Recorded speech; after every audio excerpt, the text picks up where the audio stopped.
Hello friends, అందరికీ నమస్తే అండి. Welcome to our channel. కొత్తగా ఆసరా పింఛన్ల కోసం ఎదురు చూస్తున్న వారికి మంత్రి సీతక్క గారు ఒక గుడ్ న్యూస్ అయితే తెలియజేశారు. దివ్యాంగులకు వితంతువులకు సంబంధించి ప్రాధాన్యతనైతే ఇస్తామని చెప్తున్నారు. ముందుగా వారికి మాత్రమే ఈ యొక్క ఆసరా పింఛన్లు అనేటివి శాంక్షన్ కాబోతున్నాయి. ఆల్రెడీ దరఖాస్తు చేసుకున్నటువంటి వారి యొక్క వివరాలను పరిశీలించాలని చెప్పి అధికారులకు ఆదేశాలు అయితే ఇవ్వడం జరిగింది. సో ఈ యొక్క టాపిక్ మీద కొంత సమాచారాన్ని అయితే నేను మీకు తీసుకొచ్చాను. వీడియోని పూర్తిగా చూసి తప్పకుండా లైక్ చేయండి. ఆసరా పింఛన్లకు సంబంధించి ఏదైనా సమాచారం వచ్చినప్పుడు వెంటనే కూడా నేను మా టెలిగ్రామ్ ఛానల్ ద్వారా మీకు అందించడం జరుగుతుంది.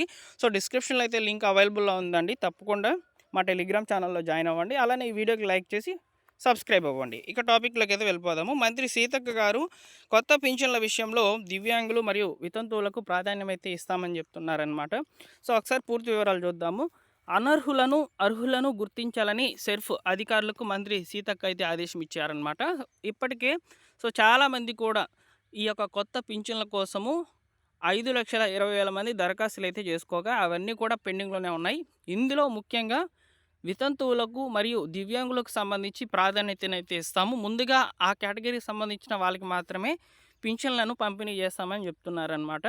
కొంత పింఛన్ల కేటాయింపులో దివ్యాంగులకు వితంతువులకు ప్రాధాన్యం ఇవ్వాలని రాష్ట్ర ప్రభుత్వం భావిస్తోంది. ఇందులో భాగంగా గతంలో దరఖాస్తు చేసుకున్న వారిలో అర్హుల గుర్తింపు ప్రక్రియను పూర్తి చేయాలని సోమవారం అధికారులను పంచాయతీరాజ్ శాఖ మంత్రి సీతక్క ఆదేశించినట్లు సమాచారము. పింఛన్ల కోసం గతం నుంచే చాలామంది కూడా లబ్ధిదారులు దరఖాస్తులు అయితే పెట్టుకొని ఉన్నారు. సో కొంతకాలంగా కొత్త పింఛన్ల కోసం మంత్రులు, ఎమ్మెల్యేలు, కలెక్టర్లు వివిధ స్థాయిలో అధికారులందరికీ వృద్ధులు, వికలాంగులు, వితంతువులు, ఇతర కేటగిరీల వారు మొదలుపెట్టుకున్న విషయం తెలిసిందే. ప్రభుత్వ పరంగా నిర్వహించినటువంటి గ్రామ సభల్లో ఇందిరమ్మ ఆత్మీయ భరోసా, ఇందిరమ్మ ఇండ్లు, రైతు భరోసా, రేషన్ కార్డుల కోసం మాత్రమే దరఖాస్తులు స్వీకరించినప్పటికీ ఈ యొక్క ప్రభుత్వ పరంగా నిర్వహించినటువంటి గ్రామ సభల్లో పింఛన్ల కొరకు కూడా ఎక్కువ శాతం దరఖాస్తులు అయితే చేసుకున్నారు.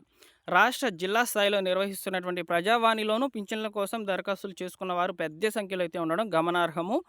కొత్త పింఛన్ల కోసం దరఖాస్తులకు సంబంధించి 2022 నుంచి ఆగస్టు నుంచి అయితే ఆసరా పింఛన్ల ఆన్లైన్ పోర్టల్ అందుబాటులోకి అయితే లేకుండా పోయిందనమాట. 3.5 ఏళ్లుగా కొత్త పింఛన్ల కోసం దరఖాస్తులు చేసుకునేందుకు వివిధ కేటగిరీల వారు నిరీక్షిస్తున్నారు.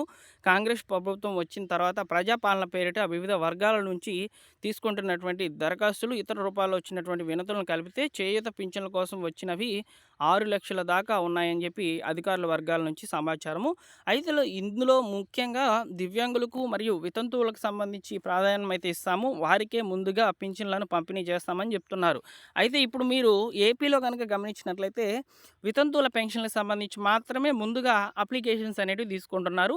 అది కూడా ఈ యొక్క డిసెంబర్ 2023 నుంచి అక్టోబర్ 31వ తేదీ మధ్యలో అయితే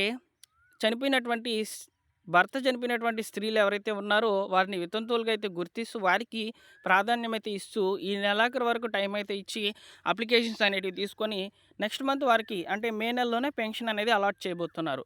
సేమ్ ఇదే పద్ధతిలో ఇక్కడ మనకు ఒక పీరియడ్ నుంచి ఒక పీరియడ్ వరకు ఎవరైతే దివ్యాంగులు మరియు వితంతువులు దరఖాస్తులు అయితే చేసుకొని ఉన్నారో వారి యొక్క లిస్ట్ అనేది గవర్నమెంట్ విడుదల చేసే అవకాశం అయితే ఉంది.